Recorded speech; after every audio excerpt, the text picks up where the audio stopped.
All right, so we are being asked to evaluate these expressions, which, as I just said, is nothing more than plugging them into our calculator, which I did show you guys how to do yesterday.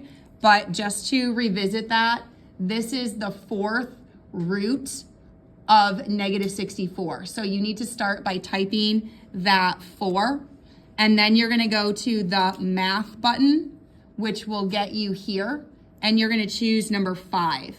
And this is telling us that we're gonna be taking the fourth root of, and underneath the radical, we are typing negative 64. And, ooh, what does it say? Error. Because we can't take the square root or the fourth root or the sixth root or the eighth root or the 10th root or any even numbered root of a negative number. So this is no real solution. That would be our answer for that problem. The next one is 32 to the 8/5 power. So again, this is just calculator work. So I'm gonna start by typing a base of 32, and I'm gonna use the caret or the arrow up button.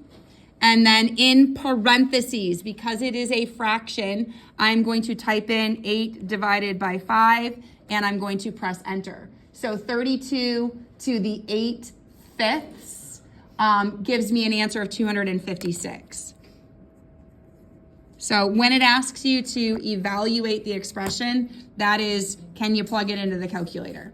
All right, the other thing we talked about yesterday was finding the indicated real nth roots of A, and there are 4 possibilities, only one of which is determined when n is odd. The other ones are for when n is even.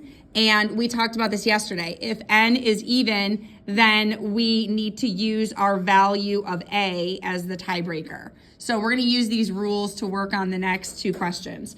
So here, we're saying that, n equals 3 and A is 8.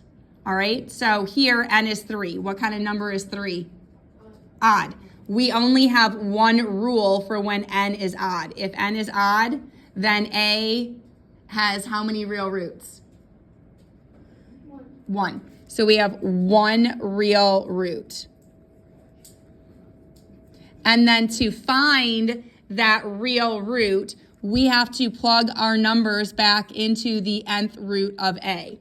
So they are telling us that n is 3 and A is 8. So this will be the third root or the cube root of A, and then that goes in your calculator. So again, start by typing the 3, go to math, choose number 5, and then put an 8 under the radical and press enter, and our one answer is 2.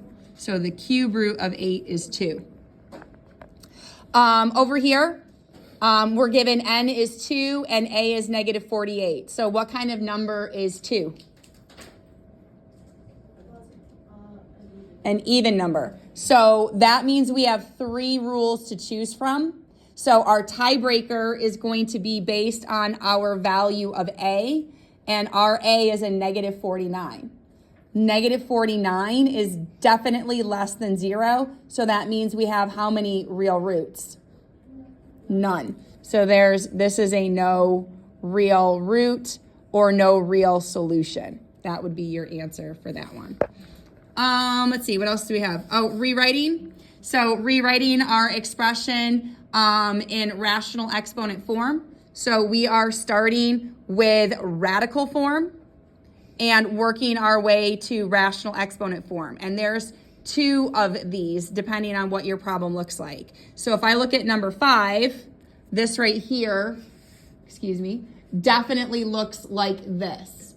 So what I'm gonna do is write this directly underneath here so I can see how my N, my A, and my M all line up. So I'm starting in radical form, and I want to rewrite my final answer in rational form. So it needs to look like this. So all I need to do is identify N, A, and M and plug them back in. So here our N is going to be 3, our A will be 512, and our M will be 5. And I'm going to plug those back into rational form. So 512 to the 5/3 is my final answer. So radical to rational form. Need to do the same thing here for number 6. This is the square root, and we talked about this yesterday. If there's no number here, it's implied that that is a 2 because it's the square root.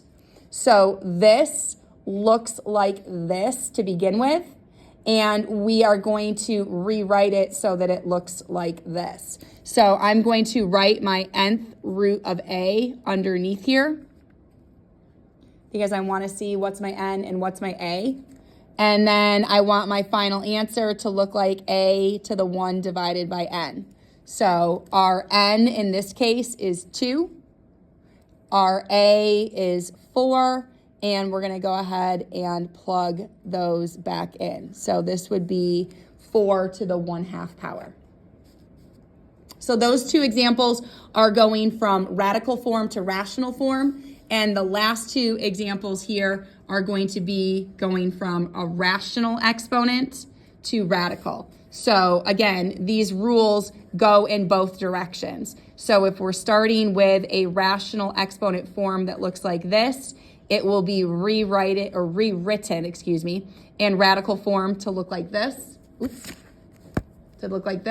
And then same thing. If we're starting with something in rational form that looks like this, we will rewrite it in radical form. So we have to figure out what we have. So this is definitely a 1/3. So that looks like this. So I'm going to start by writing my a to the 1 divided by n underneath there. And I know that radical form for that is the nth root of a. So all I have to do is figure out a and n and then plug it in. So our a is 27 and our n is 3. So we're going to have the 3rd root or the cube root of 27. Final answer. And then last but not least, this one right here, 243 to the 6/3 power. That looks like this. So I'm starting with a to the m divided by n, and I'm going to rewrite it in radical form, which is the nth root of a, all of that to the m. So to do that, figure out what is a, what is m, what is n, and then plug it in. So our a value is 243, our m is 6, and our n is 3. So this would be the cube root or the 3rd root of 243, and then in parentheses to the 6th. And that would be our final answer.